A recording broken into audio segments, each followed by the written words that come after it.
Bienvenidos a la Biblioteca de Babel, un podcast que es a su vez infinitos podcasts. El día de hoy, la suerte o el diseño de la compañía nos ha permitido reunirnos para combinar las 27 caracteres del idioma español y así poder hablar de otro volumen, de los infinitos volúmenes de este universo que algunos llaman la biblioteca. Así que apaguen la telepantalla que el gran hermano no debe saber que hoy hablaremos de 1984. Serán más de 2 minutos de odio los que pasaremos hoy.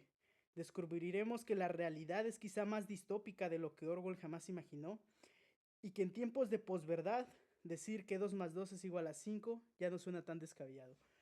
Este podcast sería imposible sin mi camarada que me acompañará en la rebelión el día de hoy contra este sistema tan distópico que ni siquiera Orwell pudo haber imaginado. Camarada, ¿cómo está usted el día de hoy? Viva Stalin y Lenin y Trotsky.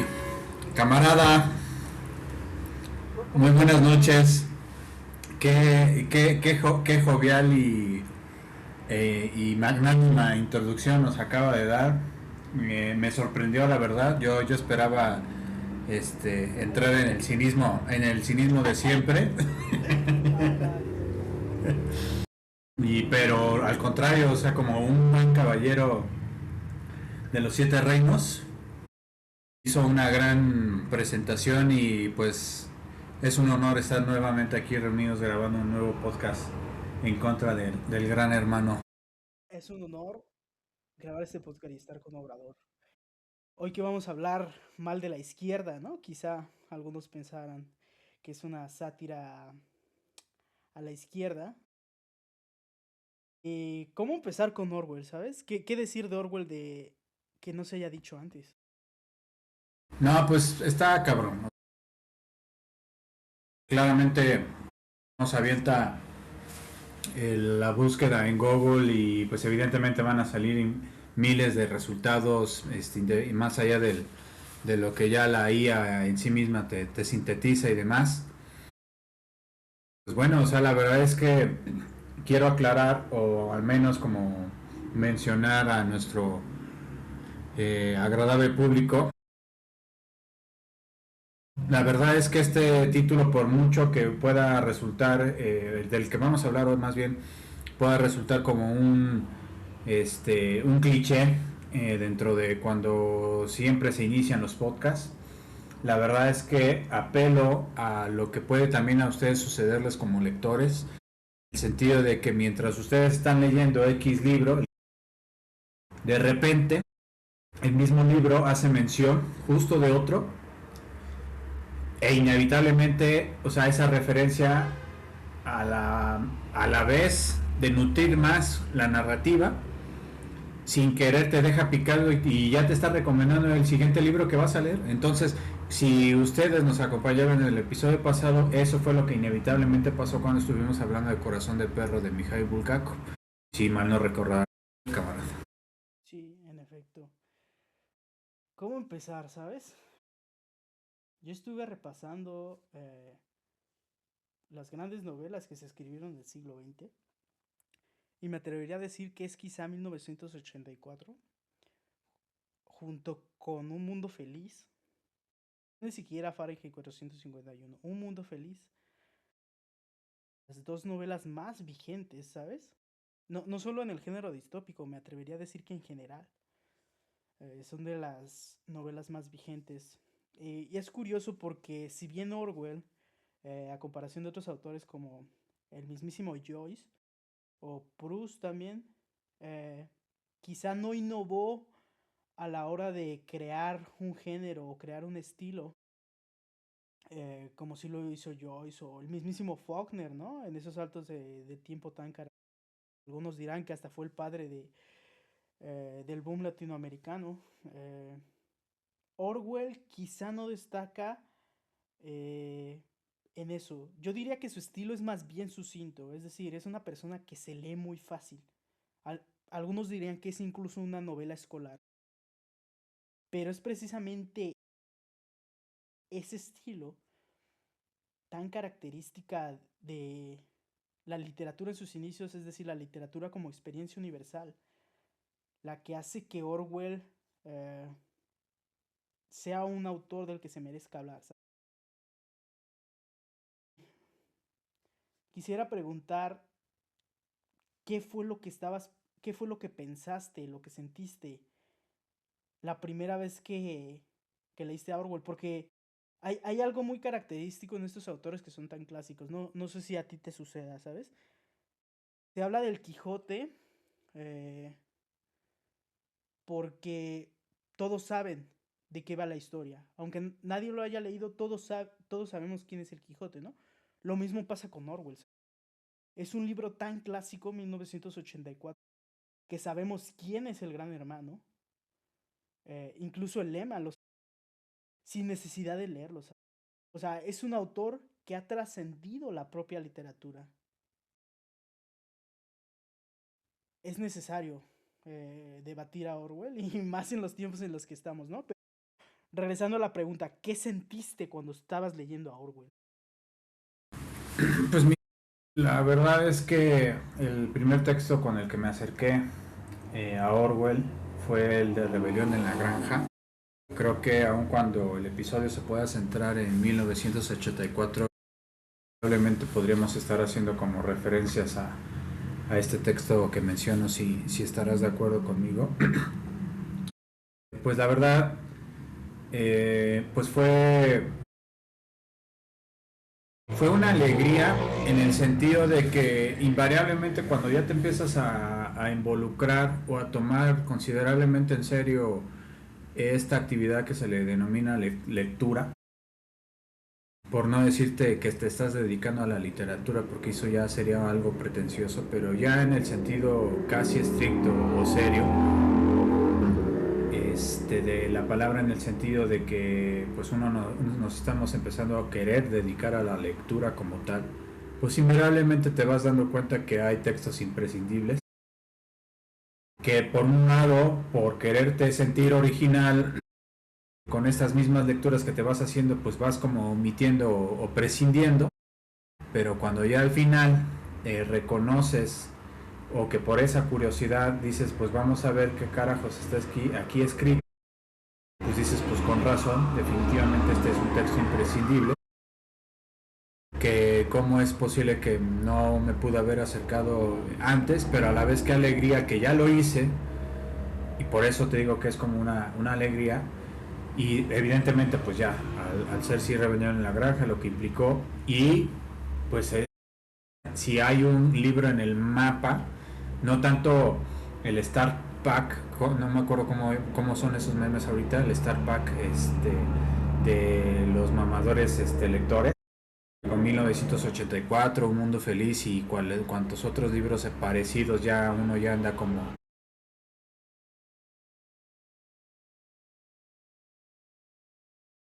más que el nivel, yo creo que es muy curioso cómo es Starter Parker, ¿no? Ahorita no sé cómo pronunciarlo, está muy accesible y literal es el primer escalafón, justo pues para adentrarte a este tipo de libros, y sobre eso ya uno se va haciendo su camino, ¿sabes? Es muy curioso también ese peculiar fenómeno que invariablemente para la mayoría puede,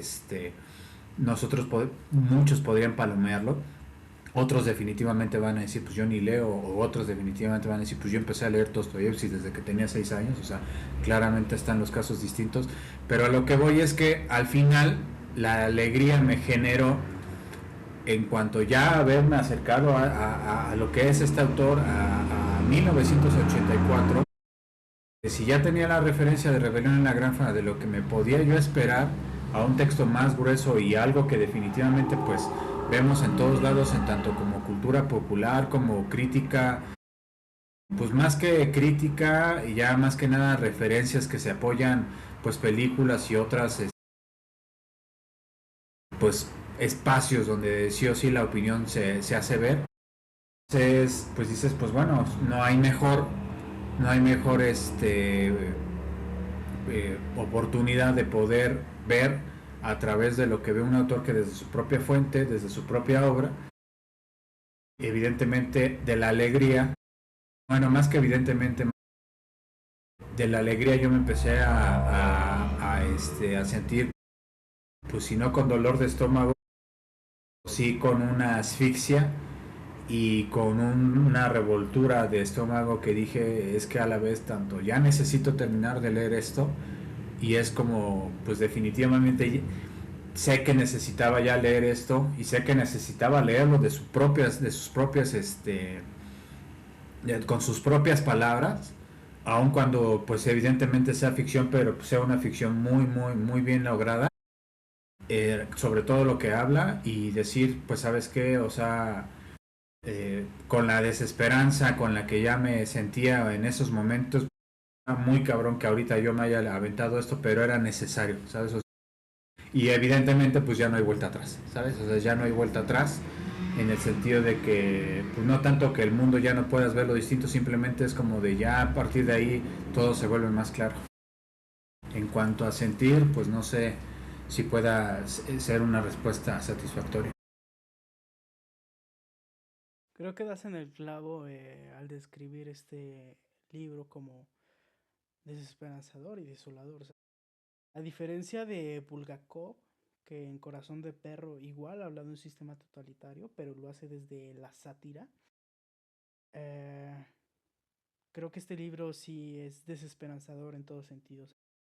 Si alguien está esperando eh, sedición, esperanza y rebelión, como por ejemplo lo puede haber en Fahrenheit 451, 1984 no es el libro donde eso sucede. Eh, es el libro donde no hay opciones, donde ya se acabó. Todo está muerto, ¿sabes? Y es por eso que yo considero que este libro es tan vigente. Antes de empezar de lleno con el libro, yo quisiera hacer una diatriba, por así decirlo, quejarme de las ediciones. Y ahora voy a explicar por qué. Esto es muy a título personal.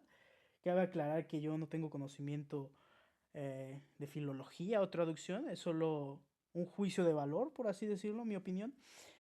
Pero he tenido la oportunidad de leer a Orwell en 3 ediciones diferentes. Y será gracioso, curioso, que la traducción que más me gustó ha sido la de Editorial Tomo.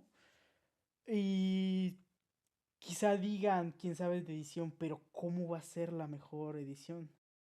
Porque creo que la traducción de Tomo es la de la primera edición que se hizo de 1984. Por ejemplo, tengo en mis manos la edición de bolsillo. Aquí tengo el nombre del traductor. Creo que es Miguel Temprano García. Y voy a leer un pequeño... para reafirmar mi punto voy a leer, ¿no? Lo que dice. En cada rellano enfrente del hueco del ascensor, el cartel con un rostro gigantesco le contempló desde la pared. Era uno de esos carteles pensados para que los ojos te sigan cuando te mueves. Hermano mayor, vela por ti. El hermano mayor. O sea, la traducción aquí ya no es el gran hermano y ya no contiene esa paranoia de otras traducciones. Aquí dice, vela por ti. Eh, Creo que quizá pierde la fuerza de las primeras ediciones donde dicen el gran hermano te vigila. Porque al vela por ti está suavizando el mensaje, ¿sabes? Como si el gran hermano te estuviera cuidando cuando en realidad lo que hace es vigilarte. O sea, hay una diferencia sutil, eh, pero que cambia mucho el sentido, ¿sabes? Cambia mucho incluso la paranoia del lector. No sé tu Eh, experiencia. Aunque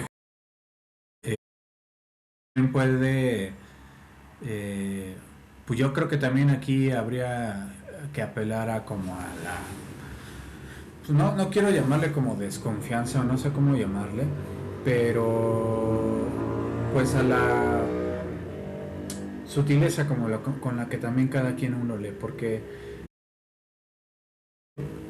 si uno lee lo que dices de el gran hermano vela por ti, pues claramente aun cuando se pueda sentir suavizado a leguas, a leguas eh, resuena como que pues es algo sumamente engañoso. O sea, si puedes repetir un poco las líneas anteriores.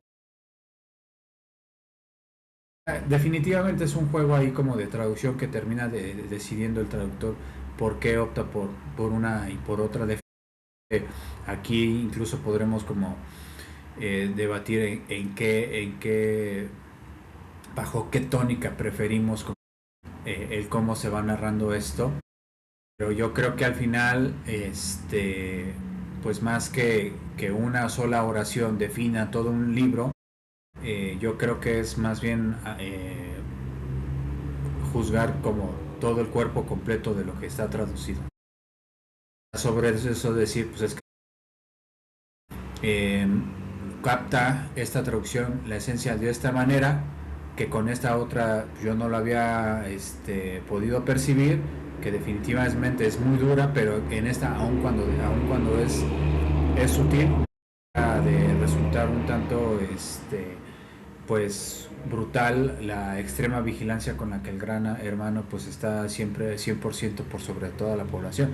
O sea, aquí ya más no quiero caer en la disyuntiva de aquí cada quien que prefiera con sus reacciones, pero a lo que voy es que puede resultar una jugada inteligente por parte del traductor.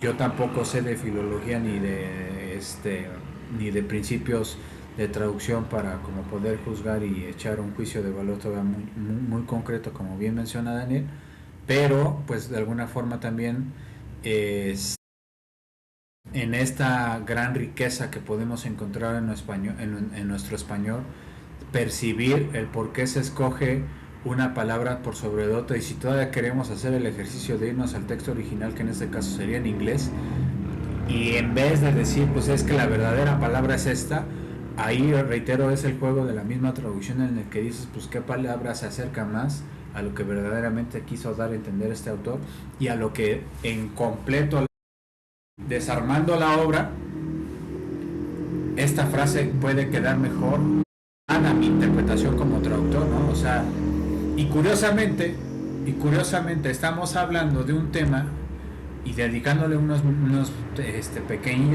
pequeños minutos, algo que también involucra el mismo texto, en el sentido de que cómo es posible que un libro hable de la reducción del lenguaje hasta lo más mínimo para evitar que el ser humano piense, pero a la vez que agradable, ¿no? Que por una nimiedad que no te haya parecido no que una traducción es buena por sobre de otra, qué bueno que todavía no hemos llegado a esas situaciones en las que todavía podemos discutir amateurmente sobre estas pispiscencias.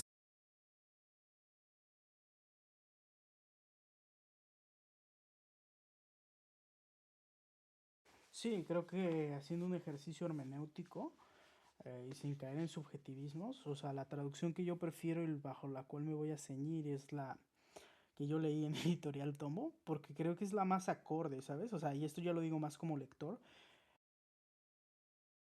por lo que dije hace un momento de la paranoia que genera en el lector, y no solo eso, creo que ya incluso para la gente que no ha leído Orwell, es más fácil identificar a el gran hermano que al hermano mayor, ¿sabes?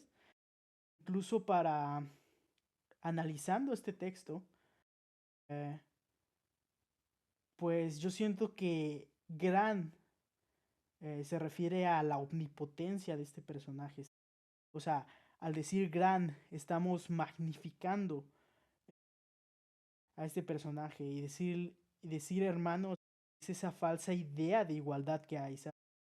O sea, de que todas las personas dentro del partido son iguales, ¿sabes?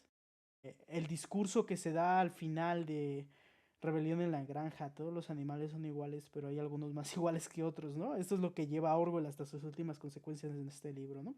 Solo quería hacer esa pequeña aclaración, porque yo prefiero la traducción Gran Hermano y no Hermano Mayor, ¿sabes? Y hay otras cosas como crimen, otros lo describen como doble pensar. No vamos a entrar en disquisiciones hermenéuticas ahorita, ¿no? Y ya pasando a lo que es el libro, a ver, dejándonos de pavadas y yendo...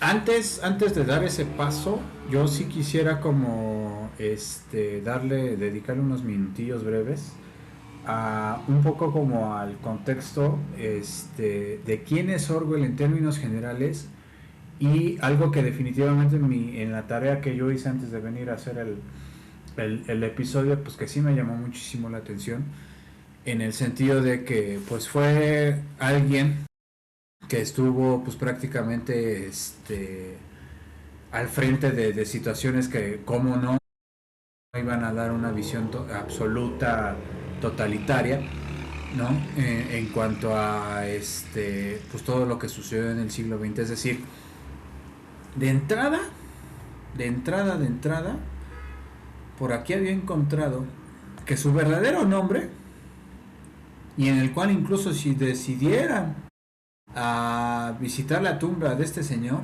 no lo van a encontrar como George Orwell, sino que lo van a encontrar como Eric Arthur Blair.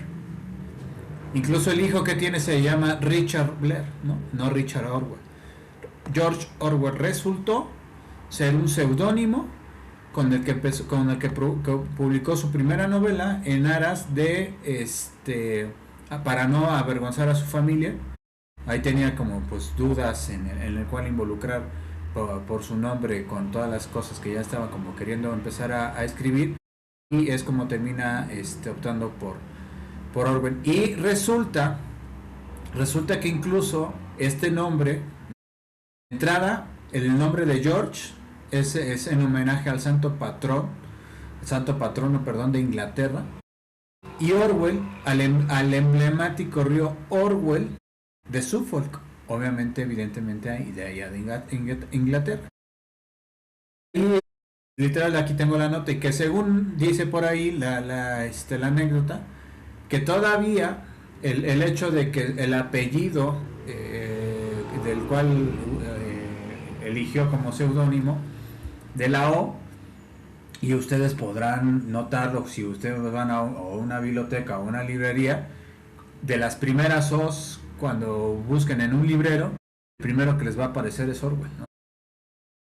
Inteligentemente, por decirlo de alguna manera, él pensó que eligiendo esa letra, sus libros estarían bien posicionados en estos recintos que podemos acceder a.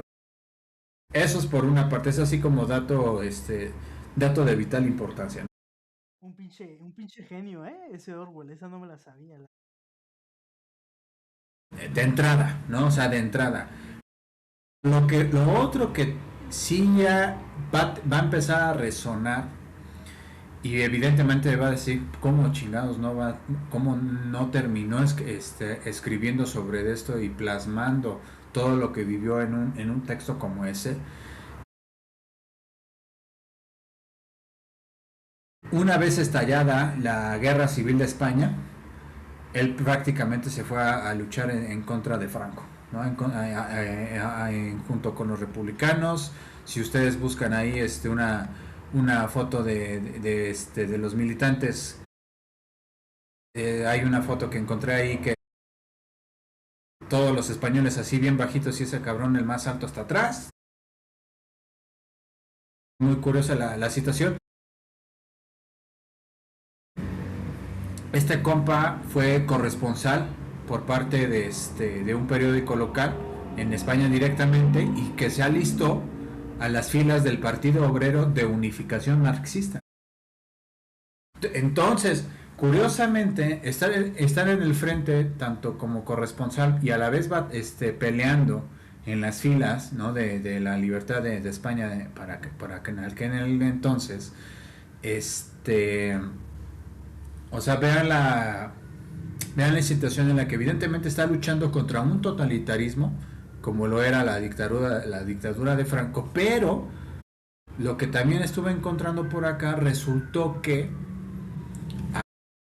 de cómo ya estando la URSS pues más que establecida, y cómo el mismo Partido Comunista pues intentaba tener influencias por donde pudiera y existiera la posibilidad de que hubiese un partido comunista.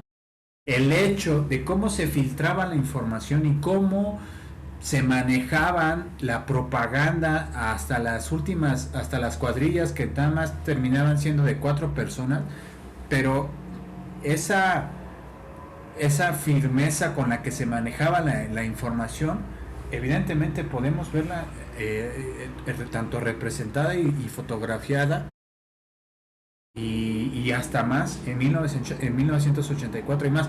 Y no se diga más, ¿no? Que cabe aclarar que este conflicto internacional pues también se da en tiempos en lo que fue pues evidentemente la Segunda Guerra Mundial, en la cual, claro está, pues están el nacionalsocialismo y el fascismo, el nacionalsocialismo de Alemania, perdón, y el fascismo de Italia. O sea, totalitarismos por todos lados, y curiosamente tres, ¿no? Curiosamente tres que son de los que se terminan representando como tal en la misma novela. Lo demás se cuenta por ¿cómo decírselos? Por añadidura, ¿no? Cuando estuvo en el colegio, antes de estar en la universidad, tuvo como profesor a Aldous Huxley, por si también no tenían como tal el dato. Nada, o sea, ya aquí las vivencias pues ya se van como traduciendo en todo lo que él empezó a escribir en homenaje a Cataluña, o en los otros textos que pues este señor escribió muchísimo antes de lo que fue pues tanto Rebelión en la Granja como y 1984. O sea, está su texto con el que ya se empezó a querer dedicar como escritor en los días de Birmania, ¿no? O etcétera, etcétera. Entonces, el otro factor de por cuál tiene una pluma tan pulida, ya lo mencioné hace poco, pues es que él era corresponsal, por ende, él era periodista. Y si de alguna u otra forma también su prosa es considerablemente accesible, porque yo no podría decir fácil, yo diría accesible. Fácil a una escritura de un escritor sería para mi gusto como rebajarla a un mero panfleto, ¿no? Que podemos encontrar y literal podría escribir cualquier que sepa escribir, claro está, pero ya el hecho de decir accesible pues ya le da el rango que merece a un escritor, pues de que pues haya, de mi parte eso es lo que yo considero, de que haya escrito teniendo pues esta práctica y estas vivencias y historia, agregarle el juicio crítico ante las situaciones, como carajos, como hijos, no iba a terminar resultando tanto en estas novelas y en la cantidad de ensayos que también podemos encontrar con un rigor, o sea, espectacular. O sea, si alguien decide o cree que George Orwell es solamente un autor de moda, un autor pop o un autor que solo los chavillos conocen, estamos muy equivocados.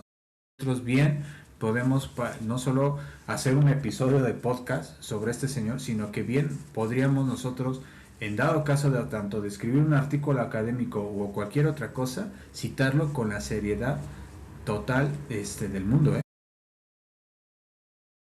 Ah, y un dato extra, así ya nada más como por si no, para no dejarlo como tal. Este señor nace en la India, o sea, tal cual él nació en la India, pero pues evidentemente, pues por la familia de la cual proviene, pues no crece ahí, aun cuando también sí llegó a radicar un tiempo allá cuando llegó a trabajar para la BBC. Y pues nada, o sea, evidentemente pues la vena inglesa está muy, muy, muy radicada en él, pero pues hay un datillo ahí para que quede claro. Obviamente en la India en la que estaba antes de que se independizara.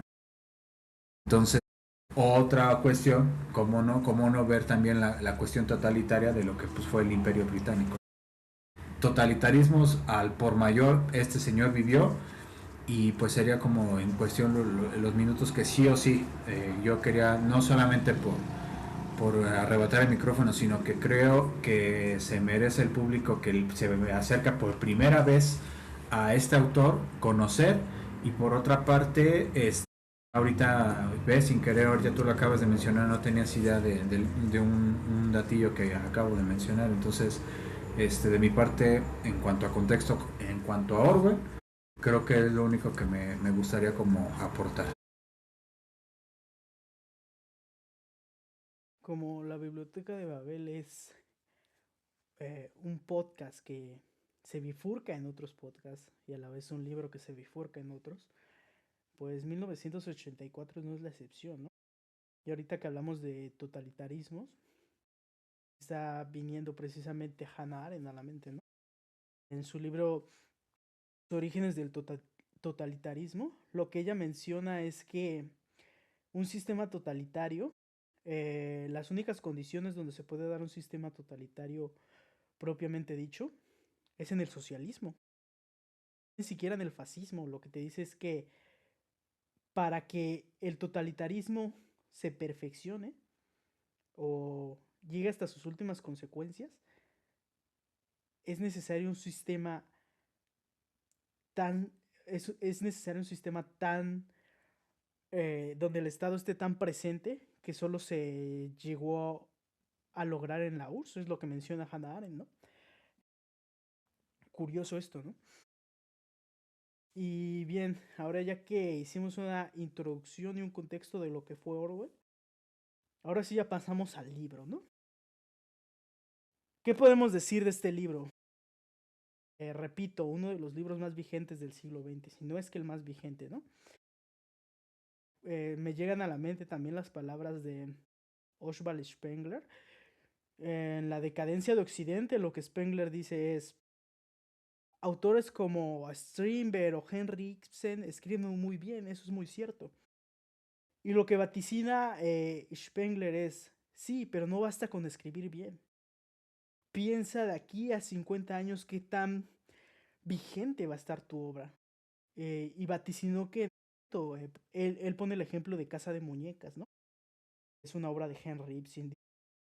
Sí, Ibsen escribe muy bien, pero no considero que su obra envejezca bien. De aquí a 50 años nadie va a recordar a Ibsen. Sus obras no van a estar vigentes. Y si bien se le estudia académicamente, quizá las ideas ya están un poco añejas al día de hoy. Lo cual no pasa con Orwell, sino todo lo contrario. Conforme pasa el tiempo, habrá más vigencia. Y ahora sí, pues vamos al libro. Habla de la historia de Winston Smith, el personaje principal. Es un miembro de este gran partido, ¿no? Hay un solo partido eh, en, en este universo distópico, que es el partido interior, ¿no? Y el partido... hay dos alas, ¿no? De este partido, pero en general son el mismo, ¿no? El trabajo de Winston Smith tiene mucho que ver con el propio trabajo de Orwell. Ya vimos que Bulgakov se remitía a sus experiencias profesionales como doctor eh, para meter términos científicos, ¿no? Como lo hizo en Corazón de Perro. Pues Orwell hace lo mismo. Se remite a lo que él conocía, que como bien ha dicho mi camarada, él era periodista de profesión. El personaje principal, no diría periodista, sino todo lo contrario, trabaja en el Ministerio de la Verdad. Recordemos que hay 4 ministerios. Y es aquí donde empezamos a ver eh, lo, que, lo que Orwell, ¿no? De lo que Orwell habla. Estos 4 ministerios es el Ministerio del Amor, el Ministerio de la Paz, el Ministerio de la Abundancia, y donde trabaja Winston, que es el Ministerio de la Verdad. Cada uno de estos ministerios se encarga de hacer lo contrario a lo que su nombre dice. Así, por ejemplo, el Ministerio de la Abundancia, de lo que se encarga es de hacer que todos los habitantes vivan en situaciones, condiciones paupérrimas, para que no puedan rebelarse, porque están casi en la inanición. El Ministerio del Amor lo que hace reformar, muy entre comillas, a los que son enemigos del régimen, es decir, de las torturas, ¿no? Y ya después hablaremos de la habitación 101. El Ministerio de la Paz se encarga de que siempre se esté en guerra. ¿Por qué? Porque si se cohesiona al interior creando un enemigo exterior, no va a haber rebelión.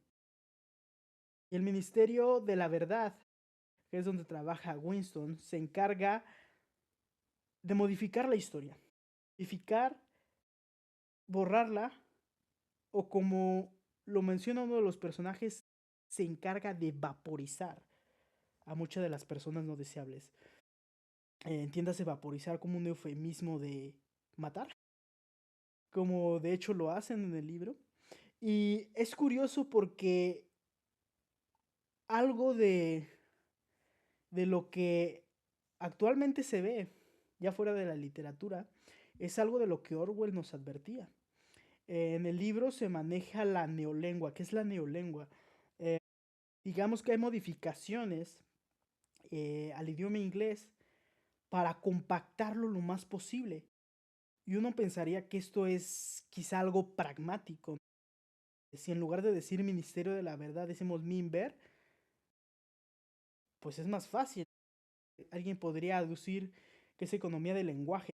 Pero como después se desarrolla en la obra, lo que no puede ser pensado, no puede ser dicho. Y si no puede ser dicho, no puede ser materializado. O sea, lo que están haciendo en este ministerio es quitarle palabras al lenguaje para que el lenguaje a su vez no se materialice en acciones. ¿Cómo tú como ciudadano te vas a sublevar si no existen las palabras para sublevarte? Y de ahí que de los primeros capítulos es crucial. Cuando el personaje, en el acto de rebeldía quizá más grande de toda la novela, llena una hoja completa con la leyenda abajo el gran hermano, ¿sabes? Alguien podría decir, ok, solo es una leyenda, sí, pero no es solo la leyenda, es lo simbólico. Es la palabra ante el acto. Yo siento que esa es una escena crucial. Pero hasta ahorita, ¿qué piensas tú? ¿Qué piensas de estos ministerios, sabes? O sea, ¿no te suena algo que esté pasando actualmente?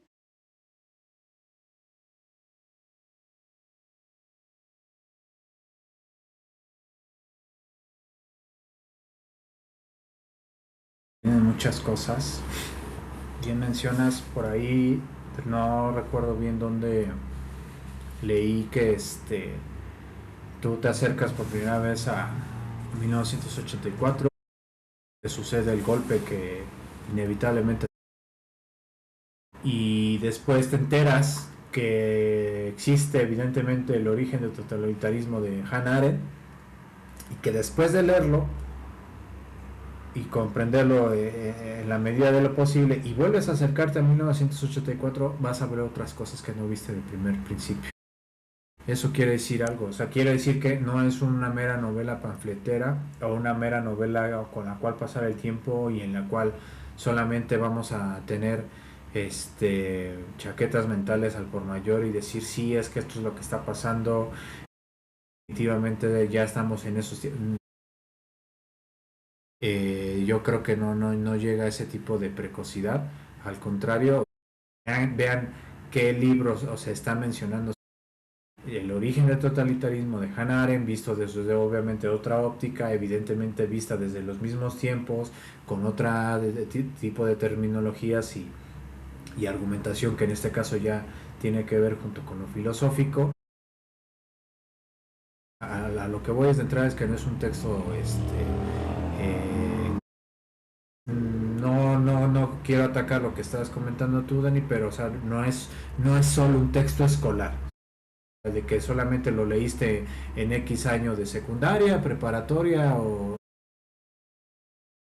sea, es un libro a tener tenerle su respeto y su consideración en muchos aspectos. Eso es punto número uno. Punto número dos,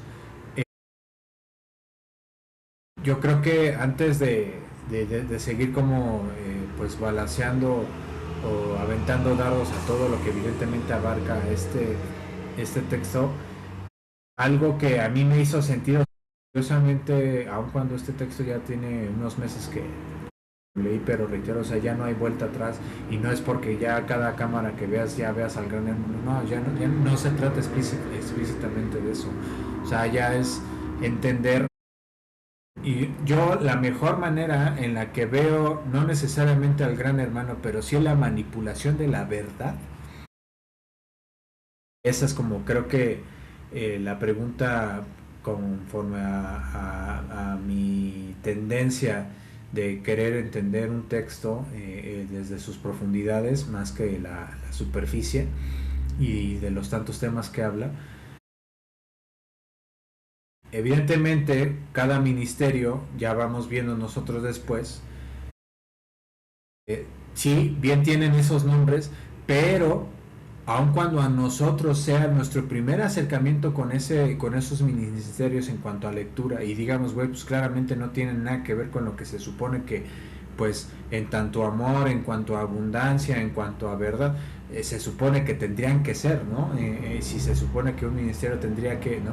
Más bien, entiendes que conforme ya está regido y establecido este dicho régimen, la abundancia, o sea, es en términos para los que ya viven en esa precariedad, ¿no? El amor es en términos y bajo el paradigma, porque son los paradigmas bajo los que vive esa población, evidentemente no son los paradigmas los nuestros, ¿no? O sea, eso es un punto muy claro y en el cual dices, órale, o sea, qué cabrón está ahí, a la vez dices, pues, no sé si qué irónico, pero dices, pues, qué risible está esta y qué fea situación, ¿no? Eso es por una parte. Por otra, y en cuanto a donde yo veo la cuestión actual, pero es en la manipulación de la verdad y más ahorita en tiempos en los que definitivamente no quiero caer tampoco en el término cliché del bombardeo de noticias falsas y la fregada, pero hoy por hoy más que nunca, salvo que lo veamos con nuestros propios ojos y sin entrar a ese escepticismo empírico del cual ya ciertos filósofos se encargaron de desarrollar en sus respectivos pues sí, en sus respectivos siglos. Hoy por hoy, o sea, que realmente qué nos asegura que lo que estamos viendo en cuanto a videos, en cuanto a TikToks, en cuanto a lo que sea, es verdad. Y nuevamente, aun cuando supuestamente desde el siglo pasado ya se había superado la discusión sobre la verdad, ya existieron diversas escuelas que se dedicaron a pensar y a estudiar qué carajos es la verdad. Hoy por hoy, pues con más razón, ¿cómo no va a apelar o cómo no va a ser ruidoso o incómodo volver a poner ese tema sobre la mesa y preguntar hoy por hoy qué carajos es la verdad? ¿No? Para mí, hoy por hoy creo que puede ser ese no el verdadero significado de lo que puede ser ese 1984, más bien es el verdadero, no, ni siquiera verdadero, o sea, porque es hasta como contradictorio en cuanto a si queremos intentar respetar lo que nos dice Orwell con su texto, ¿no? Más bien es como el faro en el sentido de que pues hay que prestar atención literal a todo lo que se escucha, lee y se ve.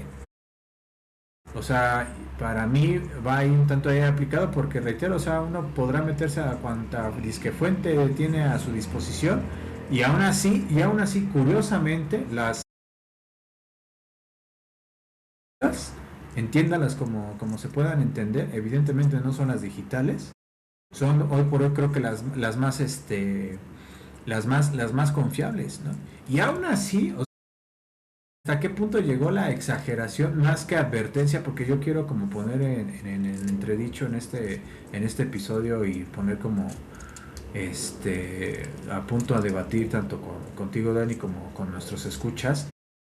Realmente 1984 es una advertencia sobre nuestro futuro o es una reacción a la actualidad que él estaba viviendo en el sentido de que, o sea, tuvo que, así como Bulgakov, volviendo un poquito a las referencias que estamos utilizando y apoyando, se estaba riendo del totalitarismo en el cual él estaba viviendo, pues la manera en la que en este caso Orwell tenía que reaccionar en cuanto a, pues ya no sé si de modo literario, sí en cuanto a escritura, pues era generando y exagerando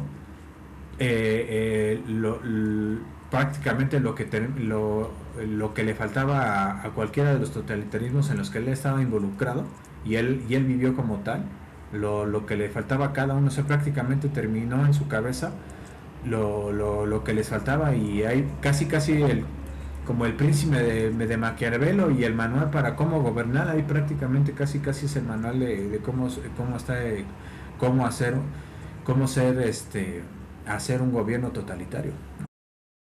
Pero curiosamente en el sentido de no tanto hagan sistemas totalitarios, sino como de güey, reitero, ¿realmente es una advertencia o es una reacción?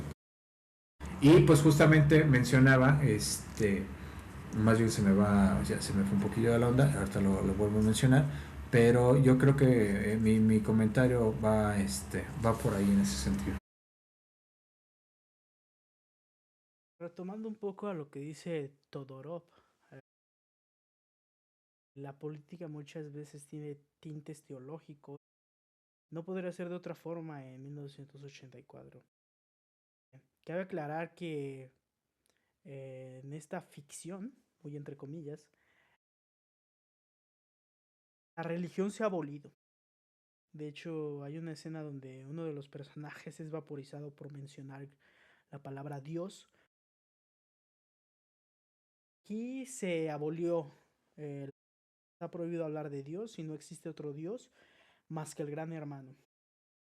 Pero como todo en el mundo debe de tener una dualidad, así como existe esta deidad llamada Gran Hermano, también existe su contraparte maligna dentro de los parámetros de 1984, que es Emanuel Goldenstein. ¿Quién es él? Es el jefe de la resistencia contra el Gran Hermano, el enemigo acérrimo y la persona a la que se le dedican los 2 minutos de odio cada día. ¿Qué son los 2 minutos de odio?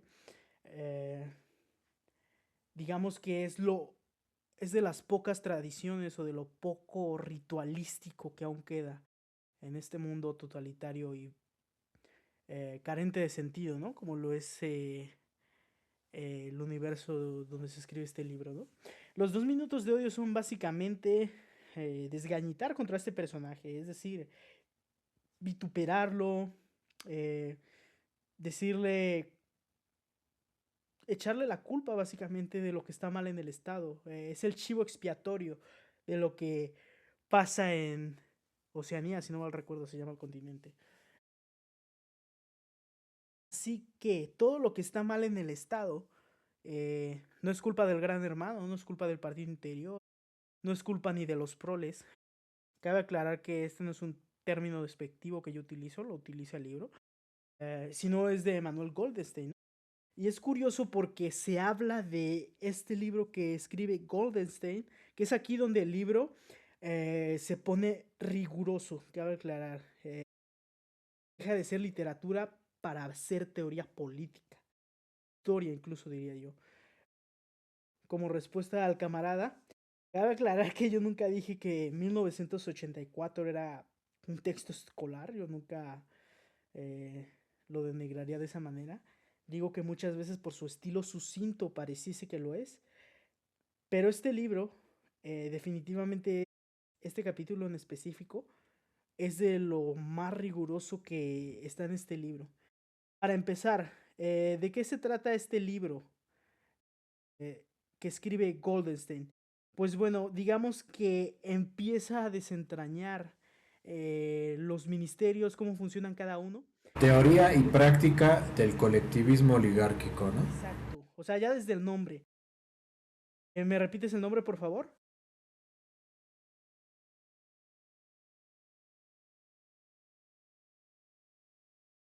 Teoría y práctica, disculpen, teoría y práctica del colectivismo oligárquico.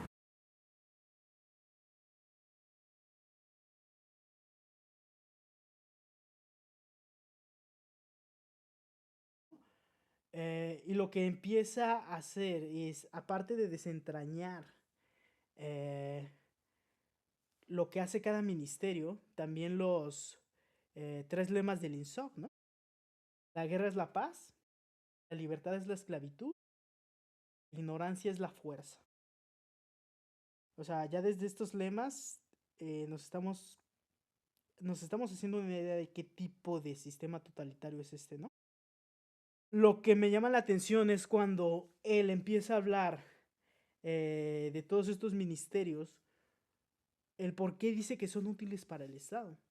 Cuando menciona el Ministerio de la Abundancia, lo que dice Goldenstein es que este se encarga, eh, por la guerra, evidentemente, de eliminar los excedentes. Es decir, todo aquel alimento o producto que pudiese exceder las necesidades básicas de la persona es un estorbo al partido, porque una persona bien alimentada que ha superado sus necesidades básicas es una persona que piensa. ¿Por qué es necesaria la guerra en este libro? Para estar en un estado constante de alarma, para cohesionar a las fuerzas interiores contra un enemigo externo y para eliminar ese excedente. Eso es lo que dice Orwell. O sea, desde ahí, güey, está desentrañando lo que es la guerra, no solo en el libro, sino en la vida real. En la vida real. O sea, más allá de un tema de heroísmo, honor, está hablando de la guerra como lo que es. Pura mierda. Y lo más fuerte de esto es que Orwell no era ajeno a la guerra, como tú bien mencionas. O sea, él estuvo peleando en la Guerra Civil Española. Y este libro se publica en 1949, es decir... 1949, exactamente. Estaba fresco, güey. O sea, esa madre se había firmado el armisticio hace 4 años. Y de manera como divertida, no quiero, por decirlo así, nada más invierte los números, si ustedes se dan cuenta, en 1948, 49, ¿saben? Sí, o sea, esto es lo que...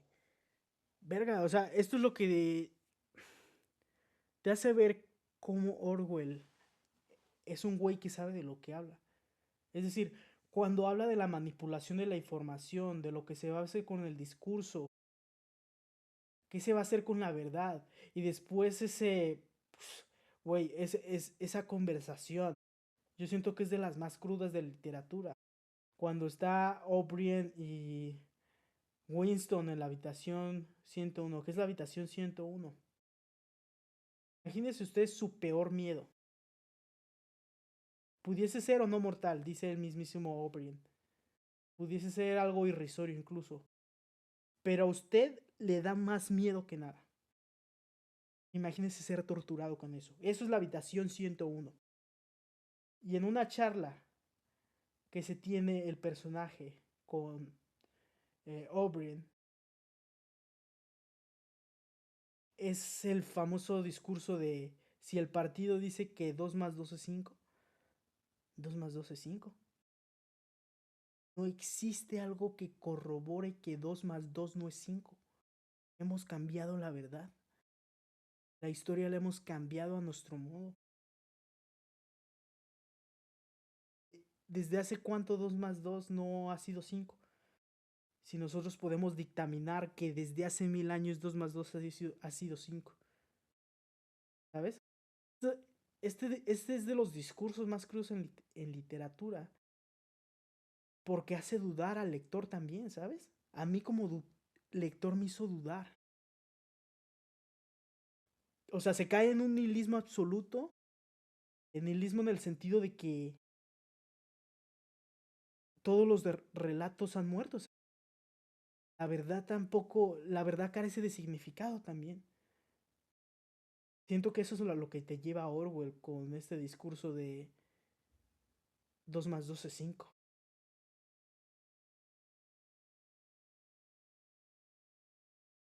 Es que, o sea, no, Mira, a ver, hay tantos ejemplos. Yo tengo considerablemente atiborrado mi libro con separadores, para como poder, pues ver dónde están como citas, pues que vale la pena, pues volver a darle una ojeada y todo. O sea, curiosamente, cómo no entrar en una considerable paranoia cuando lees lo siguiente, que es el capítulo 3, es la paz.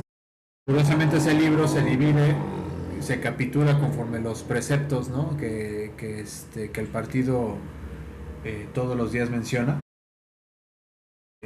No voy a leer más que este simple y sencillo párrafo.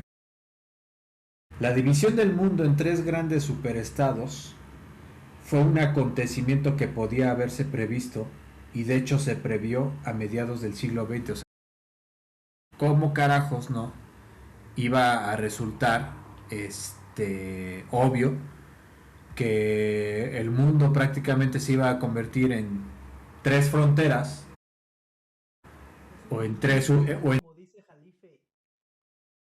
en el mundo tripa. Ahí luego me la platican. El Jalife de Ahí, Predator. ahí, ahí luego. El verdadero orden tripolar. Entonces, si teníamos a Alemania, a Estados Unidos y a la URSS luchándose un territorio, ¿estamos de acuerdo? O Alemania y el eje junto con Japón y del lado de Asia, Oceanía y etcétera, o sea, era obvia como dice aquí, de hecho se previó a mediados del siglo XX. Con la absorción de Europa por Rusia y del Imperio Británico por Estados Unidos, dos de las potencias existencias, Eurasia y Oceanía, cobraron existencia real. La tercera, Asia, solo surgió como unidad clara transcurrido otro decenio de luchas confusas. Asia, ¿qué región es esa? Las fronteras de los tres superestados son arbitrarias en algunos sitios y en otros fluctúan según los avatares de la guerra, pero por lo general siguen líneas geográficas. Eurasia comprende la parte septentrional de las tierras europeas y asiáticas desde Portugal hasta el estrecho de Bering. Oceanía abarca las dos Américas, las islas del Atlántico, entre ellas las islas británicas, Australasia y la parte meridional de África. Y Asia, más pequeña que los otros y con una frontera occidental peor definida, incluye a China y los países al sur de la misma, las islas japonesas y una enorme, aunque fluctuante parte de Manchuria, Mongolia y el Tíbet. Y así nos podemos ir. O sea, así nos podemos ir en el sentido de que vamos a encontrar diversas citas en las que ya no sabes lo que estás leyendo. De repente nos vamos y vamos a estar hablando nosotros de libros que hablen sobre cosas trágicas de una manera excelsa, que hablen sobre hambruna de una manera pues hasta estéticamente pues idílica.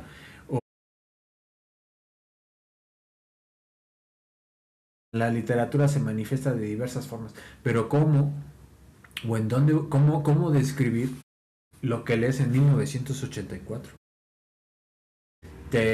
Aceptamos también la cuestión de que también estamos ahí leyendo un tratado de filosofía política. Es otra de las grandes manifestaciones o de las grandes riquezas en las que nosotros podemos encontrar en una novela que no solamente te está costando una historia de lo que atraviesa un personaje a la hora de conocer otro o por sí mismo, etc. No, o sea, lo que puede llegar a contener una novela sin necesariamente decirte que esto es un tratado de filosofía.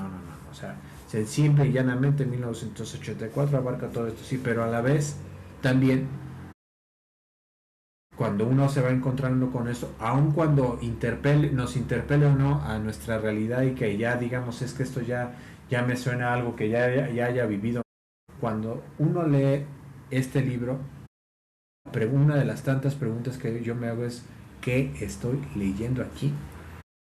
Por eso, por eso también yo tengo ahí más también mi pregunta, si no filosófica, pero sí al menos una pregunta en qué clase de texto es esto. Realmente esto es una advertencia. Realmente esto es ¿cómo decir? Porque ¿cómo lo tachan a Orwell? Como no un visionario, sino un oráculo o alguien que predijo el peor de los futuros que nos esperan. Entonces ya después buscando, ¿no? Ya después buscando qué carajos son lo que es la distopía, así en términos súper llenos o concretos, son respuestas a contextos sociopolíticos y como un síntoma, y no emocional, pero sí un síntoma literario del miedo que la historia misma ya estaba aconteciendo en esos momentos. De tanta incertidumbre, no sé hasta qué punto ya estamos como habituados o hasta qué punto ya estamos acostumbrados a un nivel en el que en la tele vemos, bueno, o sea, tele o llamen sus pantallas como le quieran llamar, porque en las pantallas que cada quien consumimos, de las telepantallas, o sea, ya estamos acostumbrados ya ni siquiera a la violencia que se acude aquí en el país, ya no solamente, no, o sea, ya vemos mil situaciones que claro está, también ya están ahí escritas en lo que es en 1984, pero a lo que voy es, imagínense, ¿no? Imagínense en ese tiempo que no había nadie tenía ningún pinche teléfono, pero alguien con esta sensibilidad, reitero, viendo todas estas cuestiones en el frente y viendo si Franco iba a realmente ganar, no sabiendo si Hitler también iba a ganar, no sabiendo o sea, no sabiendo nada. O sea, imagínense, reitero, ese nivel de incertidumbre. Por eso reitero, o sea, ¿realmente es una advertencia o terminó siendo una respuesta en la que fue incluso, o sea, si ustedes recuerdan, cuando el protagonista de esta novela se encuentra con la hermandad y le hacen leer este libro para que justamente se dé cuenta de a lo que va a estar peleando y demás, y después vemos que el haberse encontrado con esta supuesta hermandad era simplemente parte del ejercicio que el Ministerio de la Verdad, ¿no? O que la policía, en este caso del pensamiento, había atendido como parte de la trampa para poderlo llevar a la habitación 101 y ya después ahora sí hacerlo adorar y amar al gran hermano. O sea, hasta qué punto, en vez de que un escritor se refugie en su propia obra para poder no solamente escapar de su realidad, sino para poder sublimar su realidad, hasta qué punto también su propia obra se volvió el circuito cerrado que también nos presenta ahí mismo para el mismo Winston. O sea, es que tiene demasiados hilos en los que yo personalmente solo me quedo con tres cosas. Primero, como ya lo había mencionado en un inicio, el trasfondo principal que para mí tendría vigencia en lo que escribe Orwell en este libro es sobre cómo hoy y qué importancia tiene la verdad hoy por hoy para nosotros. Punto número uno. Punto número dos. Si realmente, más bien, ¿qué es lo que leo cuando leo 1984? Punto número tres. No solo qué tan bien logrado está, sino hasta qué punto es infinitamente, hasta qué punto este circuito cerrado no, nos sirve como los anteojos que necesariamente ya tenemos sí o sí que ponernos en este presente. Y, o sea, no es que más no tenga que decir, pero es que es muy brutal, incluso hablar de este texto como para exaltarlo y decir es que es una obra maestra.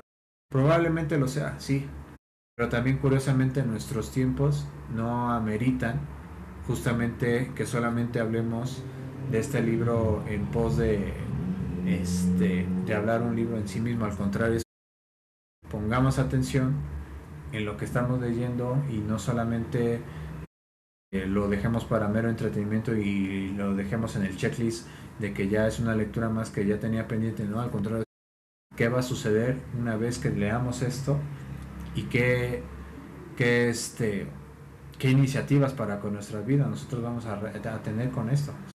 Una de las mías que yo les puedo también compartir para ya no quitar más tiempo en el micrófono, pues es justamente hacer de este espacio, dentro de lo que el gran hermano ofrece como espacios para la libre expresión, pero de alguna u otra forma pues al menos hacer el intento de aprovecharlos y pues seguir pues expresando lo que se pueda expresar, aun cuando la censura todavía no sea absolutamente radical. Yo quisiera concluir solamente con dos cosas.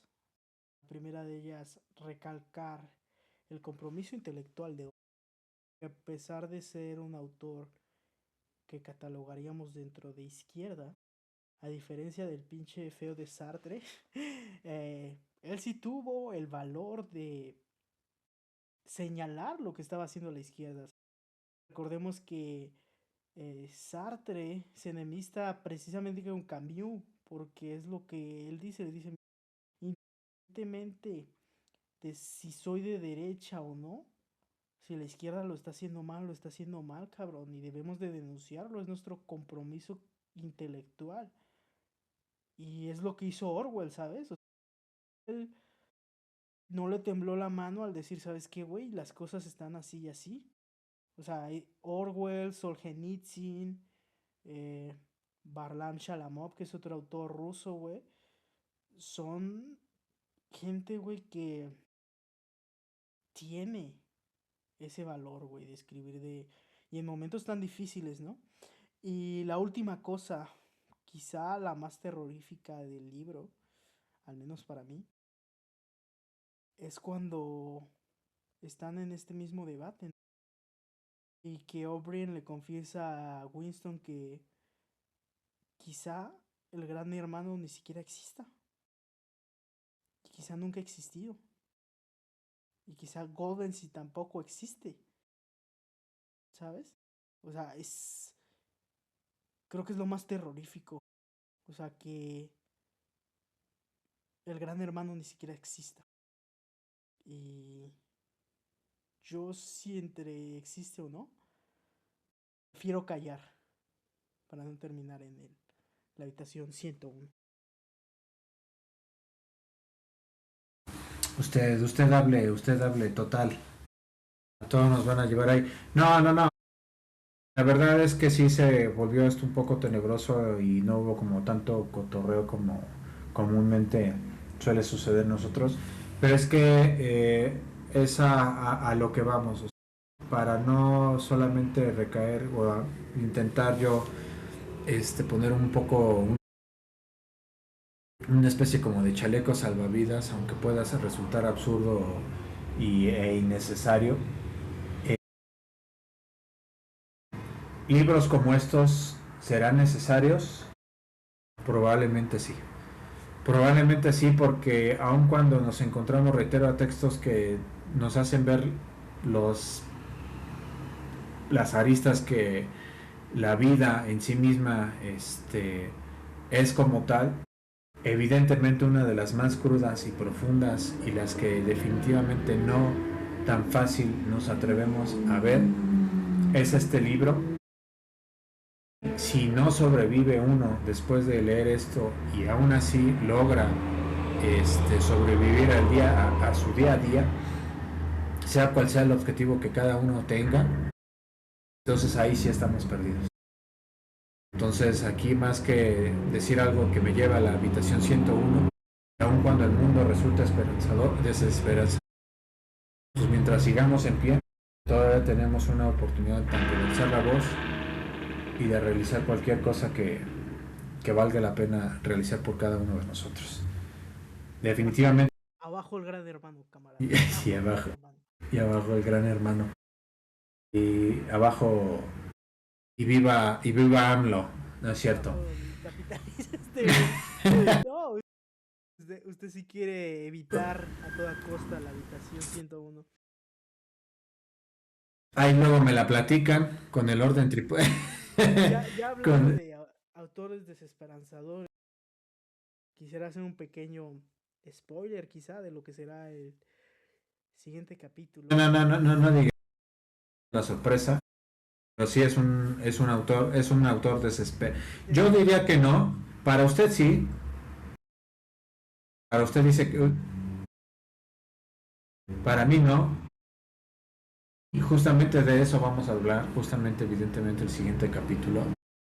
Les agradeceremos infinitamente que nos acompañen a entrever justamente de qué carajos vamos a hablar y sobre qué texto será. Pero, pues nada, o sea, de entrada, evidentemente la invitación es sí o sí, lean 1984 y sobre eso, pues agreguen más conclusiones, más comentarios, observaciones que se tengan que hacer al respecto de este libro. O sea, ¿qué más se puede decir? O sea, el hacer este episodio es solamente una consecuencia de haber comentado en el de Corazón de Perro. También invariablemente en algún momento íbamos a terminar hablando de este libro, pero no se dejen de llevar por la exposición sombría que se terminó resultando esto y en el que pudimos haber nosotros fantasitas tiene, reitero, para poder hablar de este libro. O sea, es que prácticamente el libro en sí mismo desde la primera página ya son citas por citas y por montón. Pero evidentemente más allá de solamente remitir a que nos escuchen a nosotros y que se haga la conversación, evidentemente la invitación es que lean y sobre eso pues también se enriquezca la conversación. Entonces,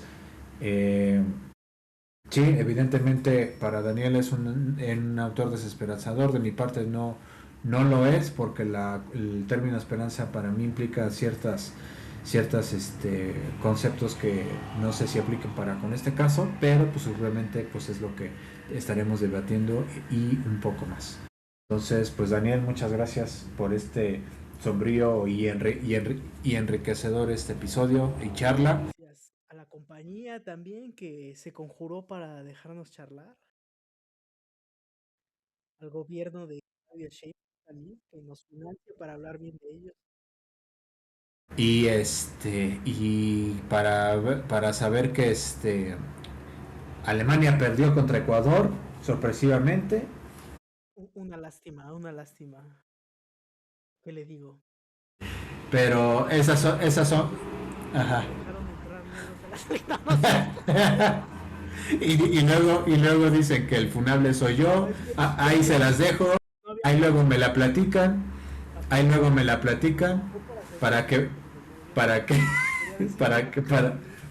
que luego digan que no soy solo yo. Ahí luego me la platican.